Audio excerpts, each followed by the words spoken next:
Hey guys, it's me Supriti. Welcome to another video. And if you are new here, then don't forget to subscribe and hit the bell icon so that you get notified whenever I upload a new video. So today's video is going to be all about how to find rent in Germany and what scams you might face while finding a rent in Germany and what's the average rent in Germany. So it's all about renting in Germany. So yeah, let's get started. Renting in Germany or to find an accommodation in Germany is the biggest struggle you might face once you end up landing in this country, and I'm not scaring you out. It is real, and especially if you are moving to bigger cities like Berlin, Frankfurt, Munich, and I think the struggle is real, and all the friends and the people I have met have had their own struggle in finding their apartment. And I think this is the reason I'm making this video so that I can help you out a little bit. And there are a couple of reasons why finding an accommodation is so difficult. I think A, there's a huge supply demand gap, of course, and B, 43% of the German population itself do not buy any apartment. They spend their entire life renting an accommodation, and I think that's why the competition increases. And C, the rent has skyrocketed in the last 3 years, and I think there's an increase of 15 to 20% in the rent, in the basic rent, and which is like huge. So these are all the reasons which has led to the situation where we are in right now. And there are a couple of things that you should be doing while you are trying to find an accommodation, and that is what this video is all about. So let's now try to focus on areas like what we should know and what we should do before trying to find an accommodation in Germany. And I think if you're coming from India or any other part of the world, I would really recommend you to find a short-term accommodation like for 2-3 months, and then get yourself registered in the city, get your Anmeldung done after coming here. And this document really helps you to find the long-term accommodations and is one of the mandatory documents. So I think it would also take 1 to 2 months at least to find a long-term accommodation in cities, in bigger cities. So I think this would be a good idea. And also you can join Facebook groups, and there are a couple of Facebook groups which I did join before coming to Berlin, like Indians in Berlin, Indian women in Berlin, Bengalis in Berlin. So there are community groups also, and I think they really help you out if you can reach out to someone for some real help about locations or any other queries you have.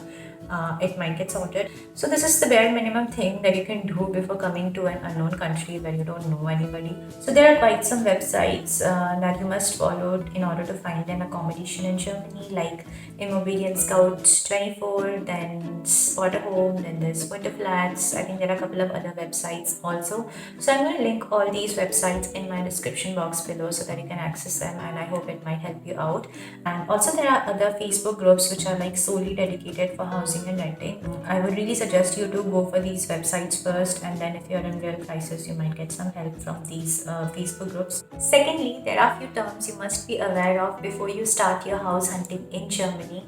And the first I would say is Zimmer, which is a German word for room. And here you might find 1 room, 2 room, or 3 room apartments, which is not 1 BHK or 2 BHK or 3 BHK like we know in India.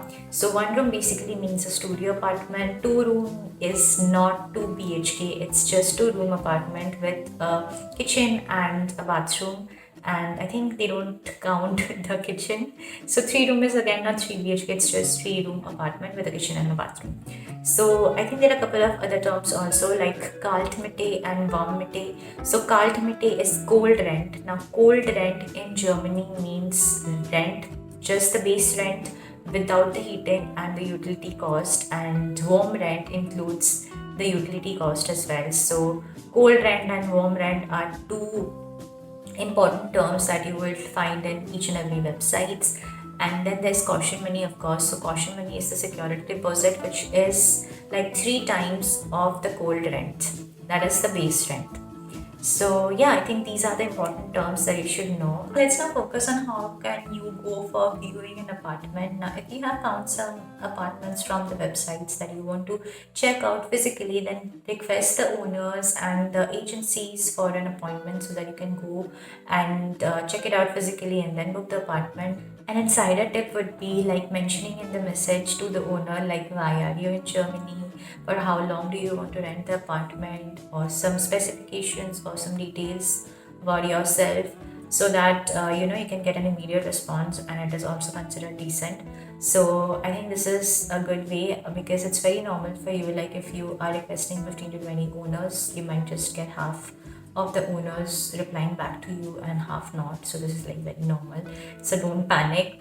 So if you have received an appointment to view an apartment or an accommodation, then do not think that you are the only one. There will be a bunch of other people who is going to come on the same date and same time to view the same apartment. So it's like a race. Do not go empty-handed. Carry some important documents, and I think they will be also listed in the website. So few of the important documents that you should be carrying are: first is your passport, and then you can carry your job seeker visa, or if you have a blue card, and then you need to carry your SHUFA.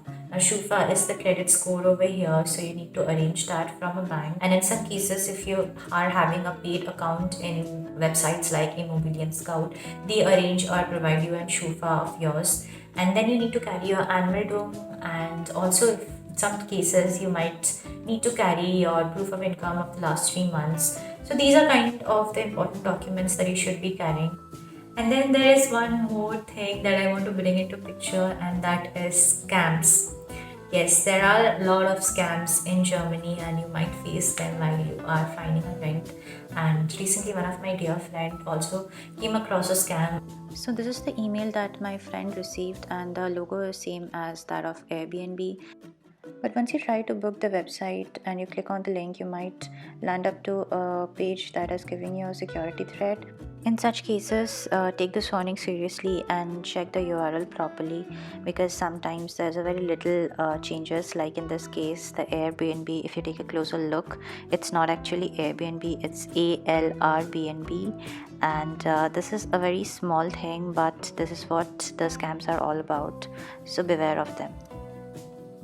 Do not make any payment before viewing the apartment or before meeting the person or the owner or the agencies from which you are renting the apartment. So it's very important. And also do not send your passport scan or your passport copy to any random people, and do not share your bank account numbers. So what is the average rent in Germany and how much would it cost you?